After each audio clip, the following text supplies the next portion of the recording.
E-commerce merupakan singkatan dari electronic commerce yang sederhananya berarti perdagangan elektronik. Singkatnya, e-commerce ini merupakan suatu platform transaksi jual beli yang dilakukan di media elektronik. Contohnya transaksi di sosial media, online shop, website penjualan, dan lain-lain.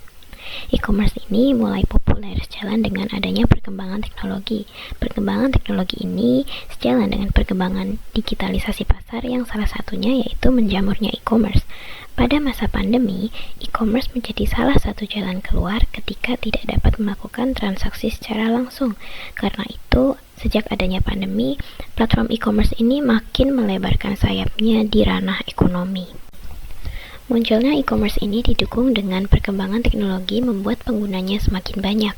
Banyak sekali kemudahan yang ditawarkan, salah satunya hilangnya batas transaksi jarak jauh, yang artinya pembeli dan penjual bisa melakukan transaksi meskipun berada berjauhan.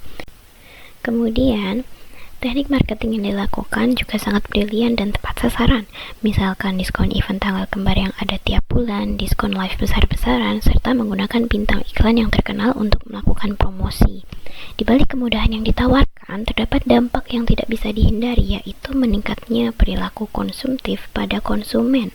Promo yang menarik serta kemudahan dalam melakukan transaksi ini membuat konsumen tidak berpikir terlalu berat untuk melakukan kegiatan belanja.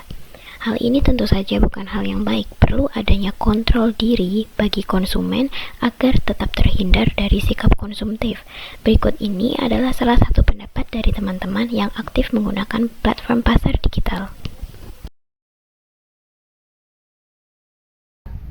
Karena harganya jauh lebih murah kalau misal belanja di offline store, dan biasanya ada gift itu loh, beli apa nanti dapat apa dari itunya, store-nya. Terus apa ya, lebih praktis karena kadang mager mau ke toko-toko offline store. Kenapa lebih milih di e-commerce? Karena nggak perlu ngeluarin uang buat beli bensin, nggak perlu panas-panasan, cuman tinggal klik barang sampai, sesimpel itu. Karena kalau pakai e-commerce tuh harganya jauh lebih murah, terus karena biasanya dapat diskon. Nah, diskonnya itu gede sih dibanding diskon yang kayak di offline store gitu, yang cuma mungkin 5% atau mungkin banyak-banyaknya 10%. Tapi kalau di e-commerce tuh mungkin bisa sampai 40%, 50%, bahkan sampai ada yang 65% juga. Belanja skincare, terus pakaian, terus belanja makanan, terus belanja barang-barang lucu, terus apa ya, kayaknya itu aja sih kalau buat e-commerce. Apa yang sering aku beli di e-commerce itu contohnya skincare, terus habis itu apa ya, alat-alat tulis juga iya terkadang, terus habis itu pakaian dan terkadang juga kalau butuh, misalnya sekiranya agak susah beli di offline gitu, nyarinya di online itu lebih mudah. Contohnya kayak apa ya, gelang-gelang yang lucu kayak gitu, intinya pernak-pernik kayak gitu. Barang yang biasanya aku beli di e-commerce tuh pakaian, skincare, makanan, terus juga kayak kebutuhan sehari-hari sih beberapa ya, kayak mungkin shampoo, itu juga termasuk skincare ya itu, tapi lebih sering-seringnya sih makanan sih gitu.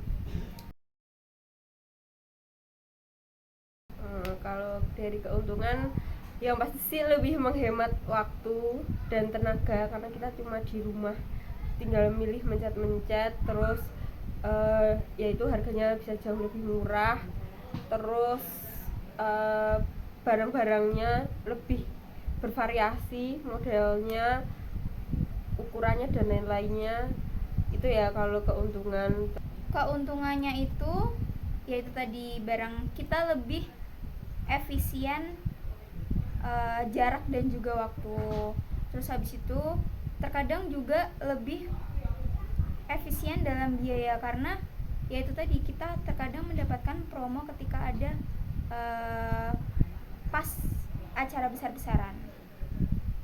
Kalau plusnya pakai e-commerce sih yang pertama lebih ngirit dari segi efisiensi harganya, terus juga dari kita tuh bisa beli apa aja yang kita mau itu cuman dari rumah, cuman tinggal kita pencet-pencet aja, tinggal kita scroll, pilih, terus nanti barangnya bisa datang sampai rumah gitu.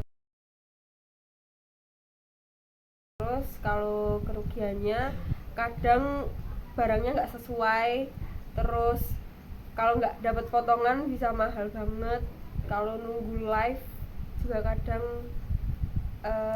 lama. Terus sama kadang ada apa ya, toko-toko yang apa sih, kualitinya tuh di foto kelihatan oke tapi ternyata enggak.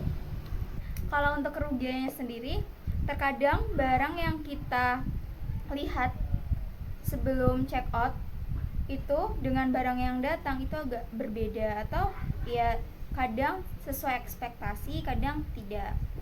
Minusnya sih kita nggak bisa dapet barang itu tuh langsung secara depan mata gitu. Kalau misalnya kita beli di offline store kan kita beli transaksi di kasir, kita bisa dapetin barang itu, bisa langsung kita pakai di saat itu juga. Tapi kalau lewat e-commerce kan kita harus nunggu pengiriman yang mungkin 3-4 hari atau mungkin 1 minggu.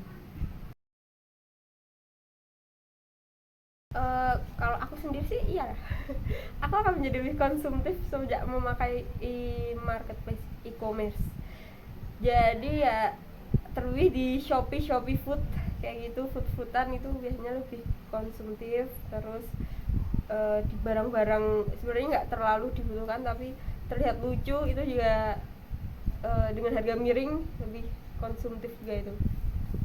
Kalau menurut aku sendiri, aku selalu beli barang yang sekiranya aku butuhin, kecuali kalau emang punya tabungan yang lebih. Jadi kalau butuh dan kayak sedikit tertarik beli, tapi kalau enggak ya enggak. Jadi belinya yang barang yang dibutuhin gitu, sesuai dengan list yang udah dicatat sebelumnya, barang apa yang dibutuhin. Ya sangat karena bikin boros banget. Nah penyebabnya tuh karena pemilihan apa ya, barangnya itu lebih banyak banget daripada di offline store. Beberapa waktu yang lalu kan sempat viral tuh makanan latiau. Nah itu kan di offline kan belum ada nih toko-toko atau mungkin warung-warung kecil yang jual, tapi kalau di e-commerce tuh ada. Terus juga kayak barang-barangnya tuh lebih kelihatan bagus gitu, lebih kelihatan menarik karena mereka kan pakai foto produk ya, mungkin pakai efek atau apa gitu, dibanding yang mungkin dipajang langsung di etalase.